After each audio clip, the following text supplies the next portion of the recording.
আজকের পর্বে বাচ্চাদের জন্য খুবই পুষ্টিকর, স্বাস্থ্যকর ও মজাদার একটি সবজি স্যুপের রেসিপি নিয়ে হাজির হয়েছি।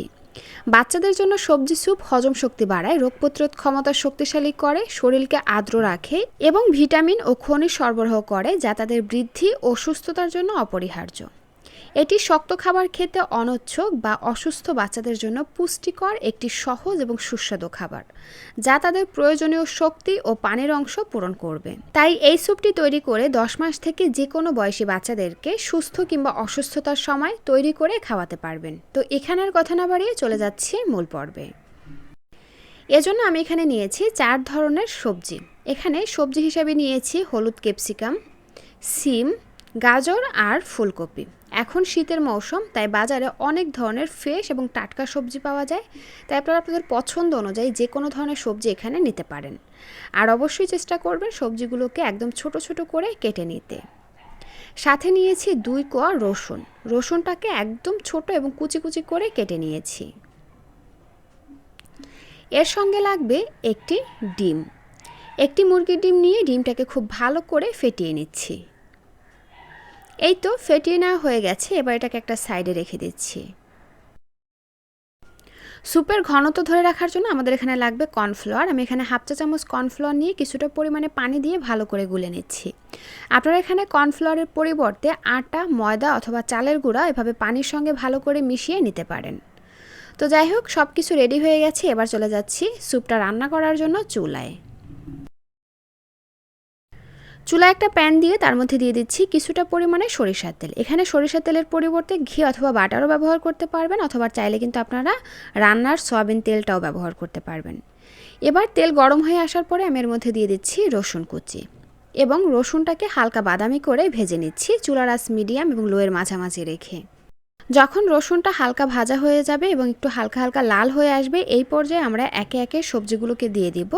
তারপরে রসুনের সঙ্গে সবজিগুলোকেও খুব ভালো করে ভেজে নিব। দিয়ে দিচ্ছি স্বাদ অনুযায়ী লবণ এবং দিয়ে দিচ্ছি 1 চিমটির মতন হলুদ গুঁড়া, একটু হালকা কালারের জন্য। এবার চুলার আঁচ মিডিয়াম আঁচে রেখে সবজিগুলোকে নেড়ে চেড়ে খুব ভালো করে ভেজে নিব। ততক্ষণ পর্যন্ত ভেজে নেব যতক্ষণ না পর্যন্ত সবজির পানিটা শুকিয়ে এই যে এরকমের ভাজা ভাজা হয়ে আসে, ততক্ষণ পর্যন্ত। তো যাই হোক, সবজিগুলো ভাজতে ভাজতে যখন এই যে এরকমের হয়ে আসবে, এই পর্যায়ে আমরা এর মধ্যে দিয়ে দিব 1.5 কাপ পরিমাণে নর্মাল পানি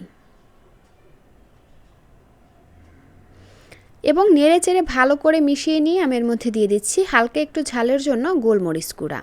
আপনারা চাইলে কিন্তু এখানে গোলমরিচের গুঁড়ার পরিবর্তে চাইলে একটা কাঁচামরিচও ব্যবহার করতে পারেন। গোলমরিচ গুঁড়াটা দিলে খুব বেশি ঝালও হবে না, খেতেও মজা হবে এবং হালকা হালকা ঝাল হবে, যেটা বাচ্চারা খুব পছন্দ করবে। নেড়েচেড়ে ভালো করে মিশিয়ে নিয়ে একটা ঢাকনা দিয়ে ঢেকে চুলার আঁচ মিডিয়াম আঁচে রেখে এবার এই সবজিগুলোকে ভালো করে সিদ্ধ করে নিচ্ছি। ফিরে আসলাম 7 থেকে 8 মিনিট পর। আর এরই মধ্যে কিন্তু সবজিগুলো খুব ভালো করে সিদ্ধ হয়ে গেছে এবং পানিটাও কিছুটা টেনে গেছে। এই পর্যায়ে আমি একটা আলু ম্যাশারের সাহায্যে সবজিগুলোকে খুব ভালো করে ম্যাশ করে নিব। দর্শক, সবজি কিন্তু বাচ্চাদের স্বাস্থ্যের জন্য অনেক উপকারী।